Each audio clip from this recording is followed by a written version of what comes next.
This week, Nike revealed the full new Niger range of kits and apparel for Nigeria's men and women's team. Colin, I can't wait to see you wearing the new Nike poncho.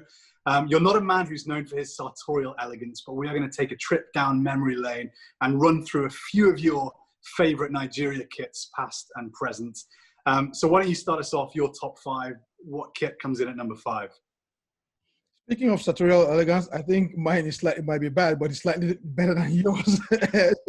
But having said that, my top five, starting from the bottom, I'd go for a tie between the 1996 jersey that we won the Olympic Games in and the current one from 2020. I mean, it hasn't had time to sort of get in, but I think it'll be in the top five. Hold on, just to say, so this kit, the 96 kit, is the white one with the band down the middle with Nigeria in black writing. This is Kanu celebrating after slaying Brazil. I mean, exactly. that's only fifth on your list. That's top three. That's a shoe-in top three for me, surely.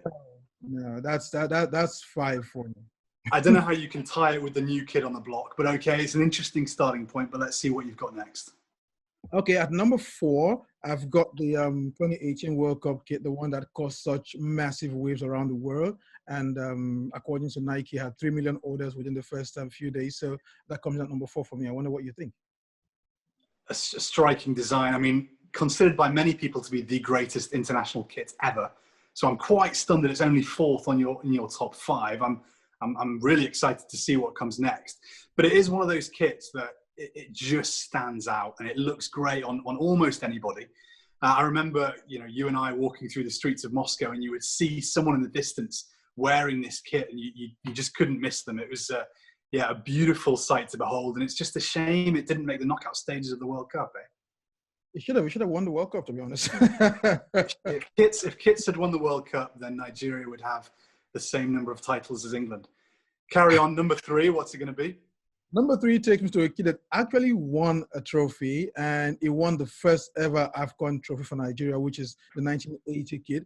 It was plain green, and I mean the home kit was green, and it had this color. It was plain with the simplicity, but I mean it was great. It was lovely, and it was an iconic kit in the sense that it was something that we would remember as a kid for almost forever. Yeah, I could see you sporting that in the early 80s, pouring down the streets of Lagos.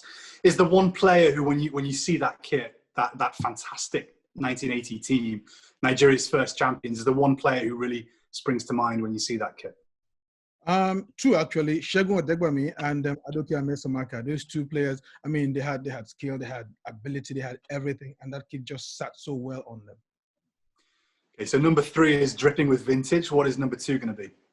Number two would be a kit that was almost in limited supply, 1995. Well, it came out in late 94, and we only used it twice. The friendly game against England in late 94, I think November 94, and then the Intercontinental Cup in 95. This whole green kit with the black sort of like eagle feathers on the arms. It was such a lovely kit, and it stood out so much for me. And this is when Nike had taken over from Adidas, if I remember correctly, and they were being a little bit experimental, I think, with Nigeria kits in the mid-90s. It was obviously the golden age, the golden generation, and that was such a striking kit. Why do you think it had such a brief shelf life? Well, I think the problem was that at the time, the contract wasn't quite there. And in some ways, I think Nike was soon replaced. I think they were moving on to different things. And somehow that didn't just, quite have enough time for them. I mean, that was almost like a transitional kit for them. And finally, what is number one, top of the pops, your favorite ever Nigeria kit? Ooh, I can't. I mean, this is what I've been waiting for. 1994, both the kit they used at the AFCON in 94 and the one they took to the World Cup. There was just so much about that kit. It was simple, but the design was such that, it incorporated so many different things, the colors, color, everything. And you see it just stands out instantly for you. You just knew this was it.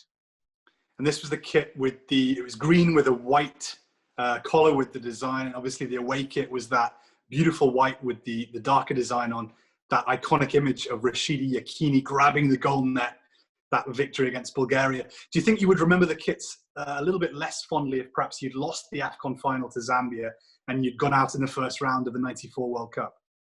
Well, maybe not, because it would have been tinged with bad memories. But overall, it was a great kid, and it stood out not only for that, but also for the AFCON title and the fantastic World Cup performance.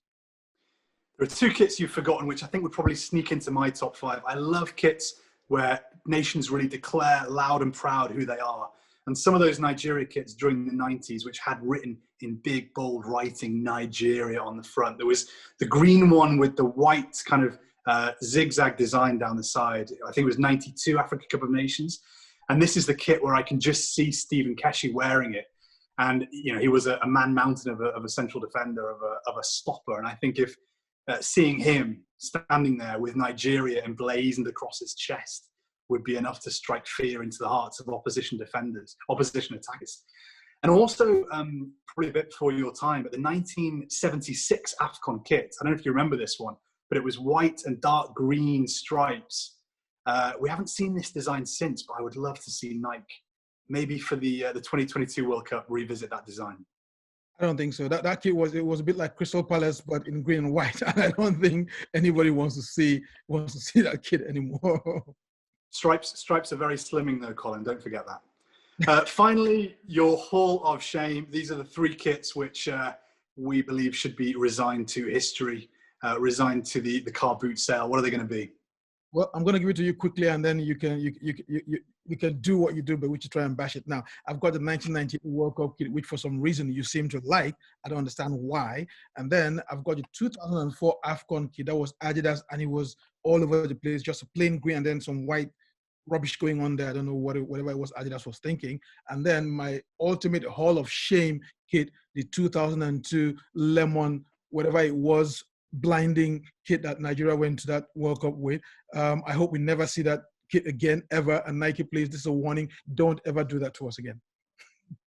Yeah, I don't agree with you about the 98 kit. I think that the white shoulders and Sunday Olise celebrating after scoring against Spain, I could never forget that. But the lime green ones, I've got to agree. I love green as much as the next guy, but that was a little bit too much green. Which is why you're probably wearing green now. Well, thank you very much for watching ESPN on YouTube. For more sports highlights and analysis, be sure to download the ESPN app. And for live streaming, premium content, and let's not forget as well, ESPN FC 7 days a week. Subscribe to ESPN Plus.